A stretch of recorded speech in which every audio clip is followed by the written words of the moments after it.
You're listening to the Australian Hunting and Beyond podcast with Matt, where we talk about hunting, shooting, fishing, camping, and everything else that the great outdoors has to offer. Let's get into it.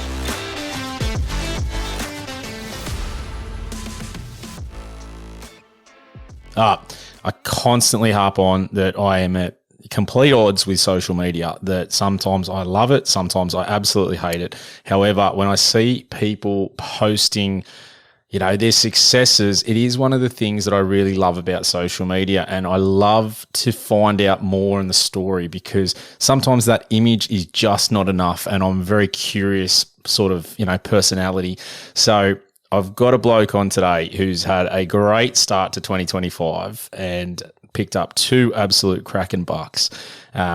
Jimmy, welcome to the podcast, mate. I've been really looking forward to hearing this story, because you've got 2 on the deck that are crackers, and mate, we haven't even hit, we're just touching on the rut at the moment. So that's pretty cool. Yeah. Yep. No, I've sort of had my heart set on some hard velvet bucks for a while, and finally made it happen. So with the hard velvet bucks, this is at odds for me, because I sort of sit there and go, some people have properties where the girls are and the boys are not, and then the boys, where people will hunt them, they take off into other properties. What's been your sort of experiences, and is there a reason you went from in velvet, or hard velvet, I should say? A lot of previous mistakes, sort of letting bucks go, thinking that they'd hang around, and they haven't. It took a long time to learn that bucks weren't actually rutting on the property that I'm on. So, watched them long time early, watched them grow out from the start of the year, and then sort of realised the point that they were at sort of at the start of February, that they were hard. They were looking at starting to rub, and thought that's probably my best opportunity to go after them. Didn't expect it to happen the way it did, but it was. Do you want me to get into it, or? Well, I mean, look, yes, because I'm sort of sitting there going, I do really want to hear this, but I sort of want to touch on how long it's taken you to pattern them, because one thing I absolutely love about deer hunting is I feel that no matter how much I think I know, I keep learning more every single time. And that probably is one of the things that just keeps driving me back to it. How long has it taken for you to sort of figure out that on the property, the bucks are sort of taken off for the rut, so that you've got to adjust the way you hunt? Probably longer than it should have. But it's part of the fun. Yeah. Really thought I had them sort of patterned early each year, and start to get your confidence up that you'd know exactly where they'd be, what they were doing. They were just, really hitting the best of the pastures all the time. So that was quite predictable year on, year out. They were hitting the same sort of early rubs and stuff like that. But as soon as you'd be getting close to that sort of March, April, where the action sort of starts, they would just vanish. And I wouldn't understand why. I just thought maybe they'd shifted areas, or were getting a bit more nocturnal, or whatever. But it took me a few years to realise that they'd just head south of me, and that'd be the last of it. I'd get a few bucks come back through for a sort of like a late second rut. Some years they'd come back through back onto good pasture, trying to build a bit of condition after, like post rut. And I was lucky enough last year to take quite a good one that, he was just all rutted out and just trying to put condition back on, and probably dropped his guard a bit. And that was pretty good. But just right in the action, I don't really even bother hunting the areas that I see bucks the rest of the year. So, yeah. Isn't that crazy to think that they just will disappear, that you can see them all year round, and then the key period, they're just gone and they just vanish? And I was talking about it with one of the previous episodes with Felix, and we were discussing how something sort of similar is that we were on a property, there was just a heap of does, but the bucks weren't where we were. and where the girls were, and we weren't seeing anything. Like there was no rub trees, there was no sign of the bucks, and I was sort of piecing together, saying how just because you've got a rub tree there doesn't mean they're going to be there for the rut when the croaking starts to happen. It's not a bad indicator, obviously, to say that they're around, but they could have moved on, like you're saying, is what you experience. Yeah, they're gonna go and look for the girls, aren't they? They're not gonna. Yeah. I'll find them in their bachelor groups. Then when they start to split, then yeah, they just Ghost ya. just go and looking. So I suppose if there's no girls here, while they hang here. Yeah, that makes sense. So, mate, all right, let's get into the story because I'm super keen to hear this. It definitely piqued my interest as soon as I saw it, and I think I reached out straight away. It's been a couple of weeks coming because just generally how life goes. Everyone's like flat out all the time. So, mate, tell us about how it all went down. Yeah, like, as I said, I was watching them grow out, and it was just a pair of bucks that were just constantly on the same pasture, and I'd see them sort of late into the morning. Most mornings they'd be just really trying to bulk up, and I could tell just the size of them. They were going to be reasonably mature. And then sort of forgot about them with work getting busy a bit for a while, and then sort of come to the end of January, and I was just out in the back paddock, and I spotted them and just saw them through the binos from a fair distance, and realised that they'd palmed out and that they were pretty close, and thought that it'd be worth probably going for the first hunt of the year just to get eyes on them a bit closer and just assess them and see what was going on before they rubbed and vanished. But so I got all my gear ready and thought I'd just go for a bit of a relaxed first hunt, ease into it for the year. But I'd noticed where they were hanging was on the edge of my property. We've got a pretty unique property set up where we've got two big parcels of native vegetation that are fenced off. And then in between that is actually, there's a neighbour's paddock that sort of juts into our property. And I'd seen it before where they cross between these two patches of scrub that are sort of 400 acres each sort of thing, cross through the neighbour's block. And there's a small like salt swamp in between the two that's fenced off with just tall wheat grass and sort of bit of banksia and that sort of low-lying shrubs. And I realised that they're actually bedding in that. They weren't going to either of my scrubs. And I usually hunt sort of fringe country because the thick mallee scrub's not really worth bashing through. You're just going to blow everything out of there. So I'd worked that I was going to walk the boundary of one of my scrubs and try and pick them up. But on realising that they're actually bedding quite out in the open on the neighbour's block, I thought, well, I better give the neighbour a ring and find out whether I could go out there. And lucky enough, I got permission, so went out there, the next morning and walked pretty well to the first ridge just to assess, because I hadn't actually been on this block before. Although I could see across it, I was a bit unfamiliar of the ridges and terrain and all that. So got to the first ridge, just sort of set up just on first light and started putting some time into just glassing the whole swamp, just making sure that I wanted to make sure they were still in there and hadn't shifted back to one of my scrubs or whatever. And I picked them up and they were moving back in pretty much right on first light. They were still pretty cagey, even though they were in an area that was pretty well undisturbed. But so I spotted them. They've hopped in, but it's real first light, so all I can see is sort of bodies. I can't really assess much more than that. So I sort of pick up my stuff and start shifting in a bit closer, and I get into a bit of a hollow that I can follow right to the edge of the swamp. And it's a fenced off swamp. It's ungrazed and it's just got tall wheat grass. It's probably shoulder height. And I get to the edge of that, and I'm just looking, just glassing through it, just trying to pick these narrow lanes you can see through to try and pick movement passing through it. But it's so thick that I'm thinking if they bed down, I'm going to have absolutely no chance of seeing them at all. By this stage, it's probably, it's sun's starting to get up, and I'm figuring that they're probably going to bed somewhere. And I pick up a bit of movement, and I can see a body, but can't tell if it's the bucks I've been looking at or another buck, because this tall grass is just covering any antler top at all.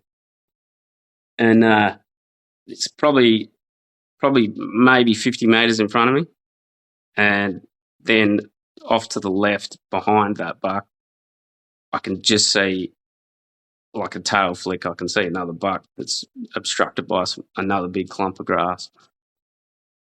So I'm sitting there, I know sort of roughly where they are, and I've just got to wait for him to walk pretty much between two sort of shooting lanes that I've potentially got in front of me. So I get myself set against the fence, propped against, nice tight wire, and I've got the gun against the post. I'm on my knees, so I'm pretty comfortable position. It's only a short shot anyway. So, and I'm looking at the one that's closest to me, and he's got his head down, just grazing, and I haven't had a single look at any antler. I'm thinking, just needs to stand up, basically. And just watching him for ages. Eventually, he steps forward and lifts his head enough that I see one palm. And I think, yeah, that's a mature buck. That's, reasonable size palm too. Like, yeah, it's just, and I'm debating if he's the bigger of the two. Just trying to gauge the other one, but he's not walking in the clear at all. I can just see body. And after, probably a good, seemed like forever, but it's probably only 15 minutes. I've just thought, if this first buck walks into my shooting lane, I'm going to take him. I'm not going to pass him up. He's an early season buck. He's going to be best nick possible, So he's slowly edging forward, walks through. I sort of half thought about shooting through the wheatgrass, but I decided against it, and I'm glad I did. And he's walked far enough forward, and I put the crosshairs behind his shoulder, squeeze the trigger, bang. There's a big thud. I know I've hit him, and he runs forward a bit, but I know he's done. I can hear him thrashing in the grass, in the wheatgrass and that. But as I've shot, it was like it was in slow motion. This other buck's lifted his head, and I've just gone, oh my God. This other thing is big, wide, and heavy. And he makes the first one I shot that was a reasonable buck look, just tiny. And I've just gone, I just had this, like, the blood drain out of me. Like, I should be happy I've just shot a cracker of a buck. But this other thing's just like, wow. And I've reloaded, but he's run. He's just legged it for the other end of this swamp. And it's probably close to 200 metres across. Well, it'd have to be, because he's hit the other side and he's pulled up at the fence. And all I can think is he didn't know where the shot came from. Mm. And he's a bit confused whether he should break cover or not. And he's sort of done a quick spin, and I've grabbed my rangefinder out and quickly ranged him. And I was thinking, it's got to be 300 metres, because I don't really shoot over about 100 metres usually. This thing looked like miles away. And I ranged him, and it was about 208. I thought, well, a rifle sighted for 150, so this should be all right. You could hit paper any day of the week at that sort of range, but as soon as you're lining up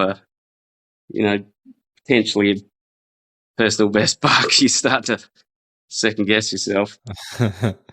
And so I was confident with my position, and I was thinking to myself, I shouldn't even have another opportunity here. He should be long gone, but he's just confused enough. He didn't know which way to go, so I've lined him up and put it behind his shoulder and squeezed one off, and he went straight down pretty much. He sort of leaped forward a bit, but I knew it, that sort of telltale good hit when they just do that big, jump on their back legs. And so I trailed up the first buck, and he was a cracker. He one really unique palm that sort of fingered out, and I checked his antler, and he just started to rub on the tips, but everything was hard, everything had set, and then trailed up the second one, and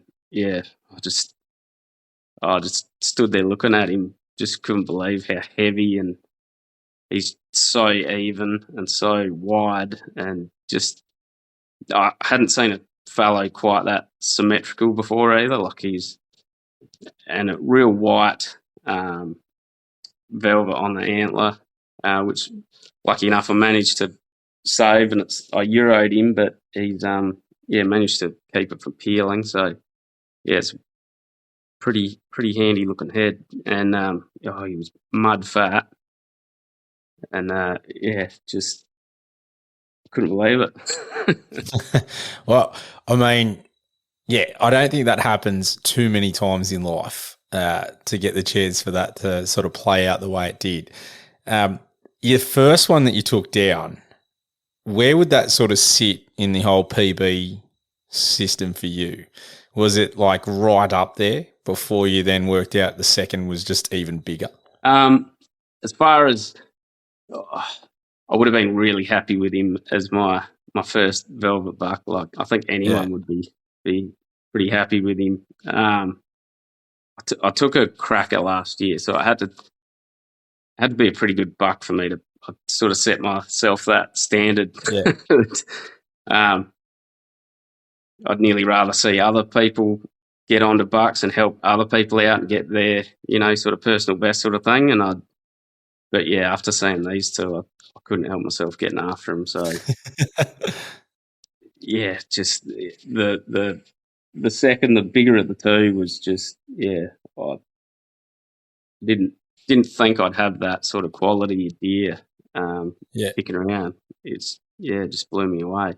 When did you know he was your PB? Like, so I'm taking it you probably went to the closest one first and then went to the bigger one second, or did you just go, nah, I know he's massive, I want to check him out first? Yeah, the one I shot last year has one really impressive palm, and the other side just slightly lets him down a bit. But as soon as this guy put his head up the second deer, I just, it's like it happened in slow motion. I knew he was going to be hard to beat, but I just imagined seeing him running off over the hill. I'd sort of pinched myself when he pulled up, and I had that sort of, I don't even really know how long it was, the opportunity, but it was long enough for me to quickly range him and collect my thoughts enough to think I should be lining up and having a go at him. And as it worked out, he stopped with a perfect shooting line, and there wasn't many through this real thick, sort of like your salty paper barks and low-lying shrubs. So, it's just, it was worked out perfectly, and not through any any well-doing of my own. It was just one of those things that's almost like it's meant to be. But I actually think sometimes it is meant to be, because I was talking about this with a couple of different mates going, you can be on a really good property and they just not walk past in a good shooting lane, or the wind stuffs you up, or there's so many things that can go wrong. So it's almost that you've got to try and put everything right and then hope that things play out in your favour, like what you're talking about, the fact that he took off but he held up, and he held up in a spot that you had a nice shooting lane. I sometimes reflect on some of my experiences and go, they pulled up in places I wouldn't shoot, so I let them go. And it, 3 meters to the right, and I would have been, yep, that's perfect. It's safe. And they just stopped and did like the U-turn. And so I do think that there is a fair bit of luck sometimes involved in it. And just, I love hearing those stories because I think it's time, it's effort, luck. There's just so many elements that just make hunting so special. Yeah, definitely. And it almost felt like I'm used to suffering a bit more through disappointment and bad weather, and usually you see your mates getting a few, and you're thinking, what am I doing wrong this year? But yeah, it's almost put me off a little bit. Going, maybe my season's peaked. maybe maybe it's downhill from here. Well, Every maybe it's other just year it's been starting. a hard push, but yeah, no, just yeah, it was just meant to be, I suppose. Well, I mean, look, you have had a cracking start to the season, and I did have to laugh this morning when we were just touching base, making sure everything's good to record, and you just said, "I'm a little busy," and you sent a photo, and I'm just like, oh, man, how good's that? Um, you tell the story. So, Yeah, I went down to check some trail cameras on one of our other blocks, and it's usually a reasonable block for red deer.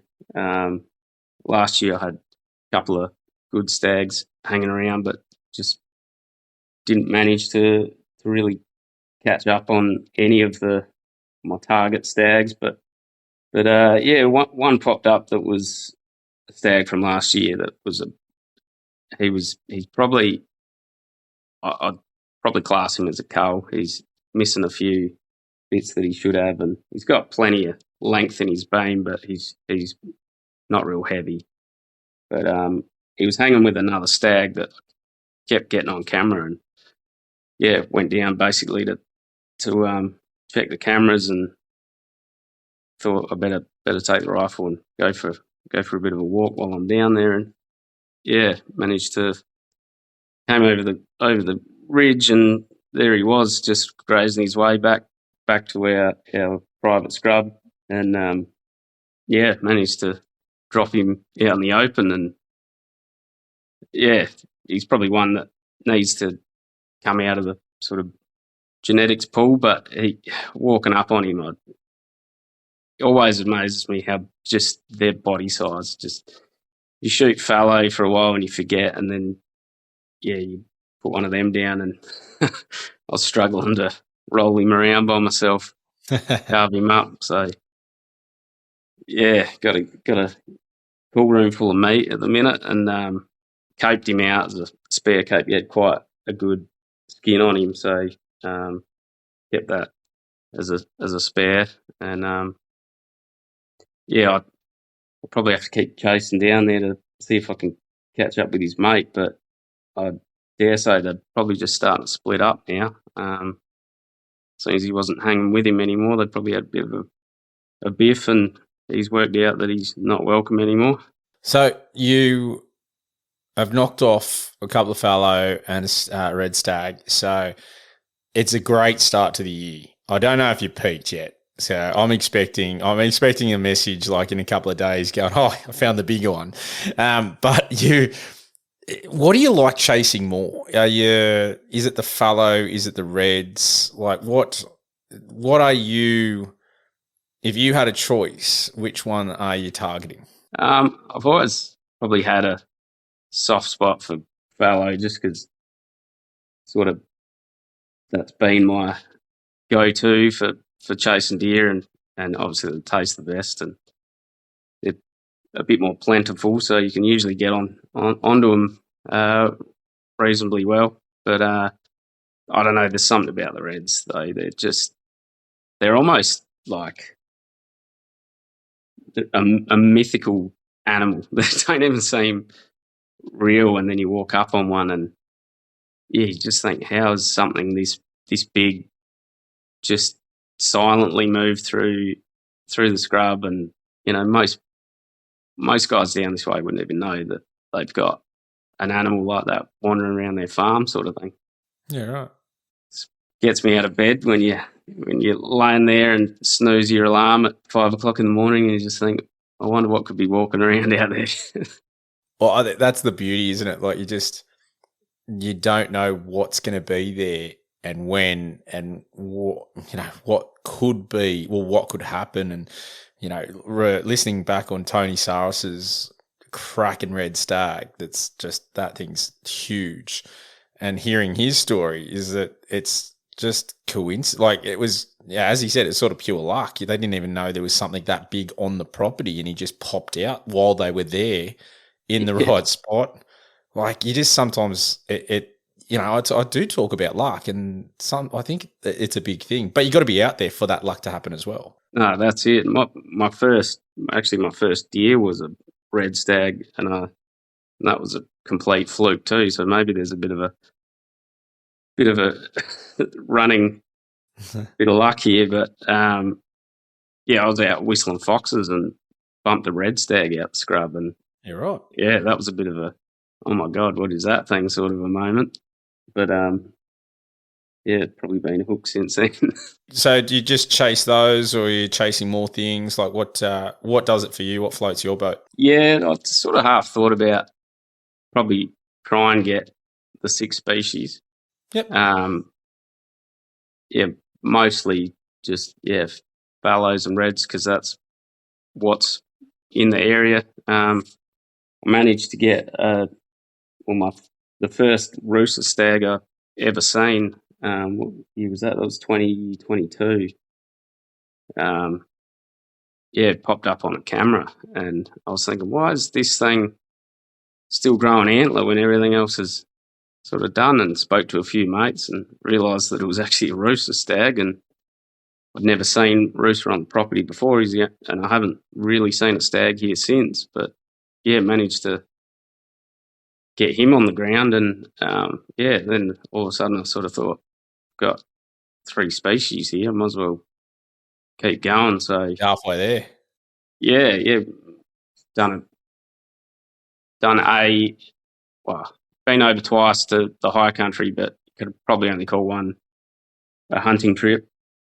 And managed to get just a young spiker stammer on the ground, but that was an eye opener. Like going from fringe country hunting where you can see for miles and you sort of know what's there, and you sort of power walk between ridges and glass from ridges, to just trying to really slow it down and look, and these things can just materialise and honk you out of nowhere. It was 100%. It was amazing, but it was a real sort of whirlwind of trying to, when you think you knew deer, and then all of a sudden there's another species that acts completely different, and you feel a bit like a rookie again. Not that I know what I'm doing on most things, but I think persistence pays off rather than hunting skill.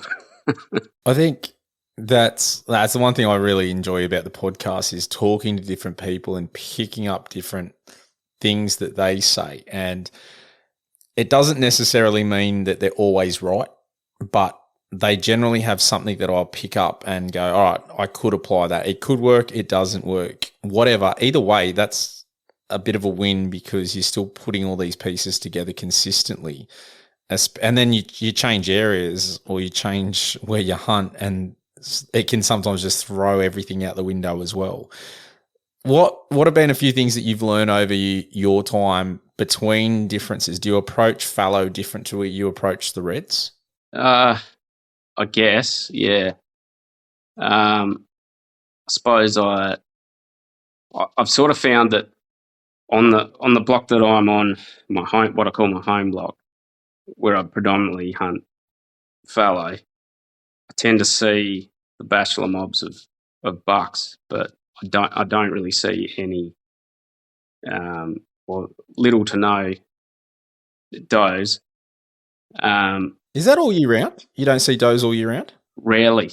Only I might see pairs, but not really. They seem to really head south of me. Okay. So I think the boys come back this way Yep. after, and to get away from the girls. So I suppose that can be a good thing. I never really thought about it until a couple of years ago. That hang on, I'm not seeing any females here. What's going on? And then I've done a bit of hunting south since, and realised like I'd see mobs of 20, 30 does and go, wow, I don't see this at home. What's going on?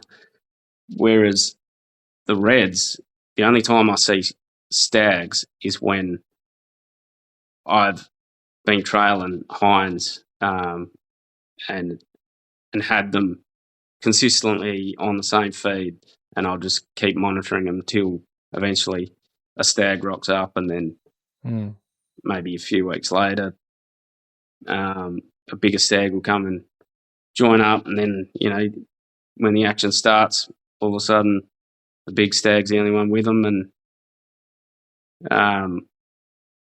so I suppose I just take what I can get as far as fallow, and then they're quite predictable while they're early season when they're just trying to put on condition. You just look for the best feed, I suppose. Yeah. Whereas I suppose the hinds, red hinds, tend to go where there's less pressure. So yeah, it's probably without knowing, I treat them differently, and just the distance that reds can travel. They'll show up on one property one day, and they could be three properties over the next night. It's amazing the distance they can cover in a night. I've seen stuff on camera here, or seen stuff in person before, and then seen it on someone else's Instagram days later, and it's miles from here, and you just think, how'd you get that far in such a short amount of time? So yeah, I think that there's such a difference between all the different species that we have, and that's, I guess, some of the mystery to it as well, and chasing the different, the different animals that we have. And we're pretty lucky we have so many here in Australia to be able to chase, and learning each sort of one. I think you could spend an absolute lifetime and still have plenty left to learn about each of the different species. Yeah, yep. I think the fallow are probably, their sign is easier to pick up on, probably spend more time interpreting their sign. Probably a little bit more, I think, showy with where they put rubs and things like that. Not that reds aren't, but I don't see, I don't know if that's just the area here, I don't see a lot of red deer sign. Maybe that's because they're browsers and they're back further in the scrub and not coming out as much. Maybe their rubs are further back in, and I don't push into the scrub as much. Only if I'm hearing something and I'm following up on a sound, but it's just it's thick mallee stuff with thick undergrowth, yakkers and banksia and stuff, and you just, probably in my younger days, spent too many hours wandering around in the bush, and if you got close to a deer, you just hear it crashing off, and you never get eyes on it. So I feel that you probably just, and they're small. It's not like public land. They're small patches of private, maybe only 400 acres in a clump if you're lucky, and you'll just push it to the next landholder's patch of private scrub, which could be next door. It could be 10 k's down the road, sort of thing. You'll just blow them out of the area. So generally try and leave them alone while they're in cover, and just catch them in that transition to and from pasture, and try and predict where they're going to cross, and hope that if you don't put too much pressure on them, they're not going to go nocturnal. Whereas you can tell once there's been a bit of pressure, or the chopper's been through, they tend to just go completely nocturnal and you got no hope. What do you think you've changed over time? So as you've sort of spent more time, do you think you've had some changes that you've implemented in your hunting style? Like you just sort of touched on it that you used to bush bash a bit more in the younger days and now sort of gone away from that a little bit. But is there other sort of strategies you've started to change around? Yeah, I'd say as I've learnt the areas that are consistently active at certain times of the year, I focus my attention, whereas I used to just get onto my boundary of the scrub first thing in the morning, walk into the wind and just, walk 10, 12 Ks for the morning and hope that I bumped into a deer. But I suppose now that I've worked out what they're doing when and I've got more of an understanding of the whole cycle of things, I start to look back at photos and check my date stamps on photos and go, well, they're rubbing this date last year, so I should go put some cameras up in those areas again, just see what's starting. And generally, as far as fallow go, they'll hit the similar spots if they're not disturbed too much. And as far as the reds, they tend to just be vacant of this block most of the year round, and then they just show up. And I can usually pick that by what troughs have got tracks around them. So I'll stick a trail cam on a few troughs that are near enough to the scrub and work out which boundary they're crossing from. And then this year's been a bit difficult because it's so dry. It's hard to find their crossing points to and from the scrub because they'll usually walk to the boundary fence of the scrub itself, and then they'll up and back a little bit, wear a bit of a pad, and then hop over or hop under if they're fallow and there's a decent root hole. And you can see their tracks and the direction of travel where they're passing into the paddock and then where they're grazing back off. But this year being so dry, you can't pick a track in the sand. So you see depressions, but you don't know if it's wombats or what it is really. So just been heavily relying on cameras this year and just putting them everywhere and just doing a run most weekends, just checking trail cameras and checking around troughs where I think all the wallows have even dried up. Like there's there's been a couple of spots on the property that they've, in past years, once you've had a summer rain, they'll hit those areas because they're isolated water. But now there's, you can see they're playing in a bit of mud next to a trough where the trough overflows and just it's that dry. I don't know if they're heading south for water or whether there's a few less deer around, which is probably true as well.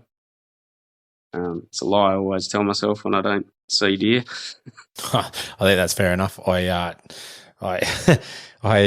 sometimes, it's funny. I talk to people and they have some really good access and then it'll just go quiet and they're not sure why.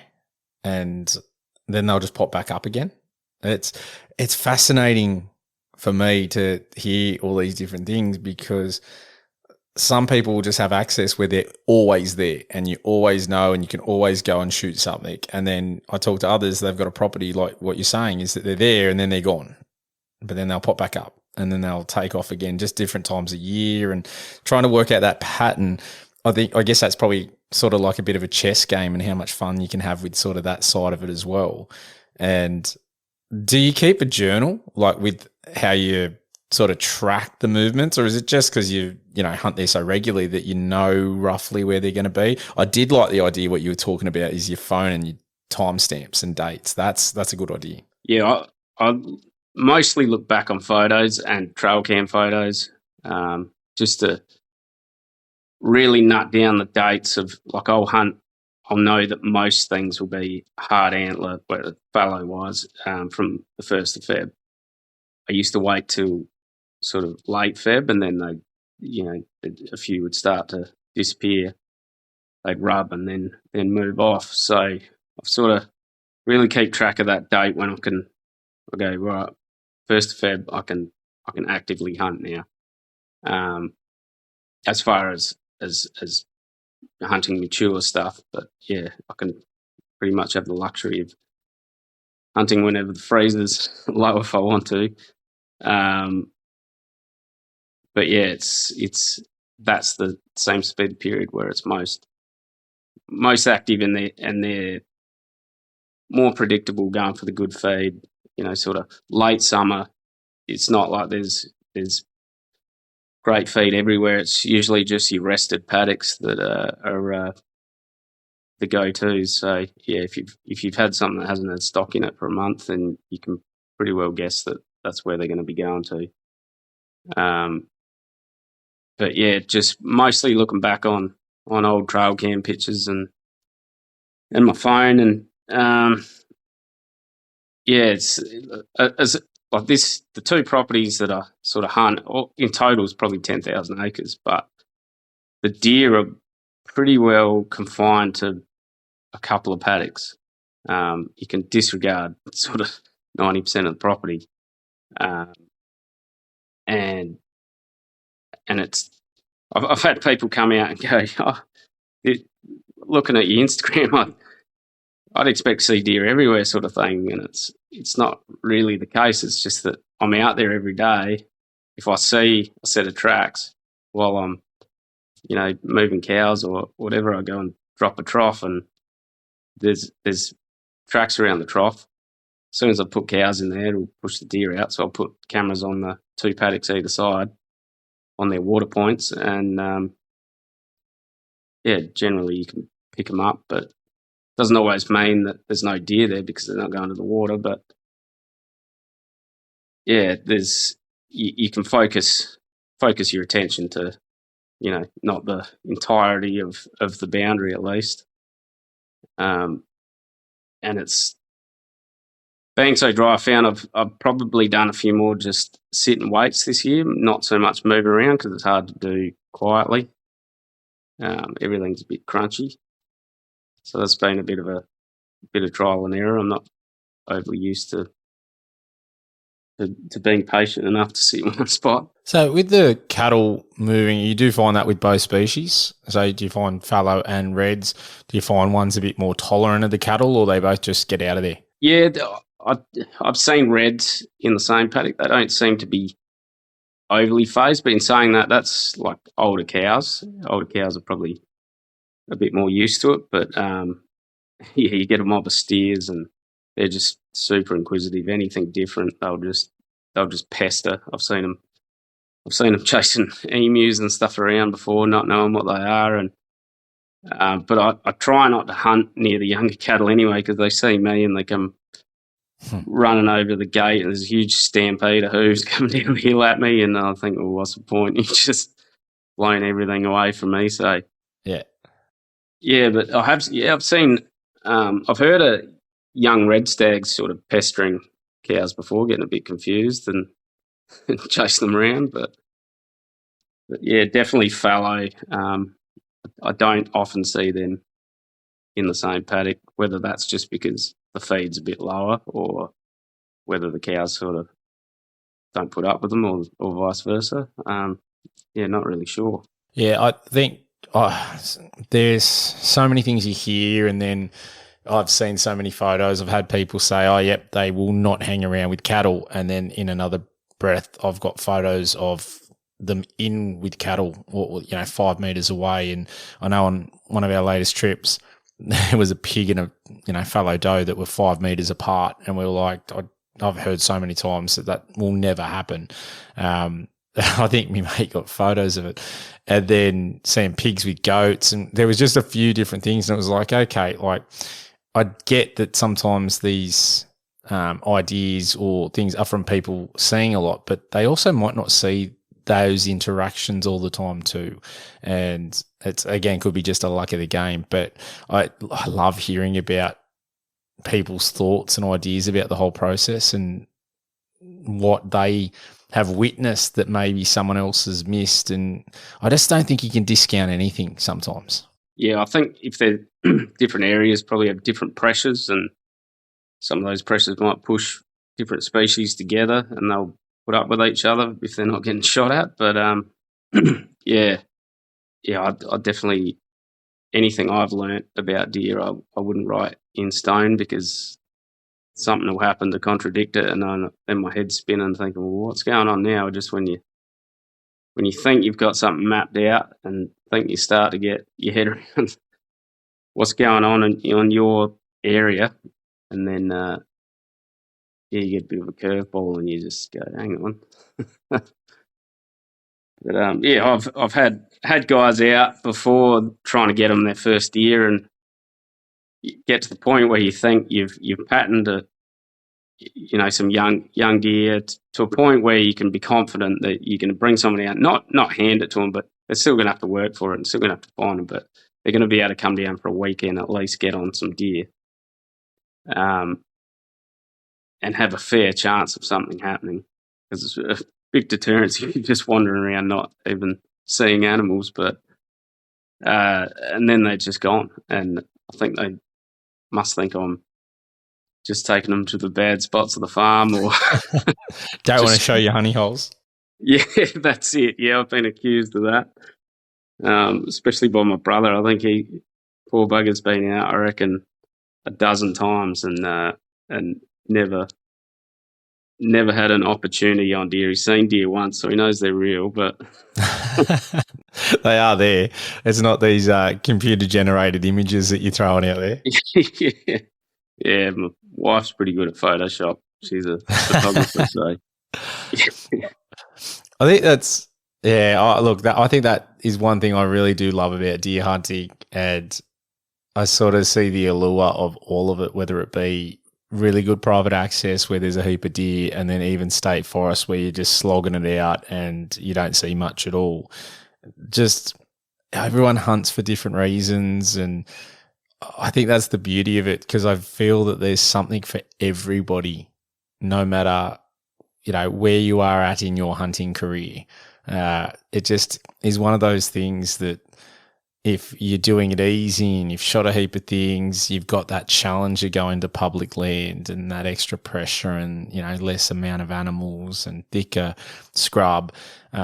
So you've got a little bit of everything, or you can challenge yourself, like what you're saying before, wanting to, you've got 3 different species on the deck to go and chase the other 3 to really try and, test yourself and get them. That, it's just, that's what I love about hunting. So many different opportunities for different people. Yeah, absolutely. And yeah, getting over to the high country, I was lucky enough to have a few people give me a lot of really helpful information, and just even general areas where to start. And some guys I don't even know just sent me messages and pretty much sending me pin drops, go here, like walk up this hill sort of thing. And I thought, how hard can this be? But yeah, that was an eye opener. I saw deer, but most of the time they were running the wrong way.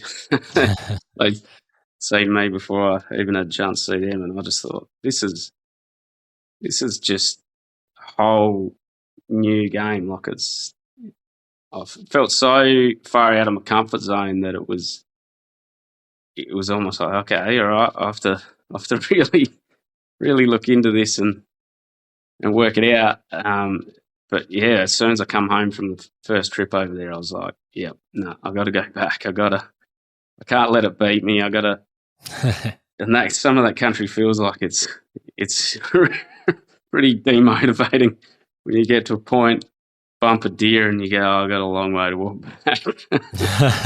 And then I managed to shoot a deer over there, and then it just downhilled until it disappeared. And it was I know I hit it behind the shoulder, and I watched it go limp, and just the angle of the hill, it just and a morning dew, it just was slick, and it just disappeared in some bracken. And I thought, it's not something I really have to worry about at home, finding the deer after I shoot it. Usually it's quite open, or if it is in scrub, it's a small enough area that you can sort of grid it and find what you're looking for. You don't really have to worry about such an expanse of just open country that they can just disappear in. And yeah, no, I don't think you can really fathom it until you've tried it.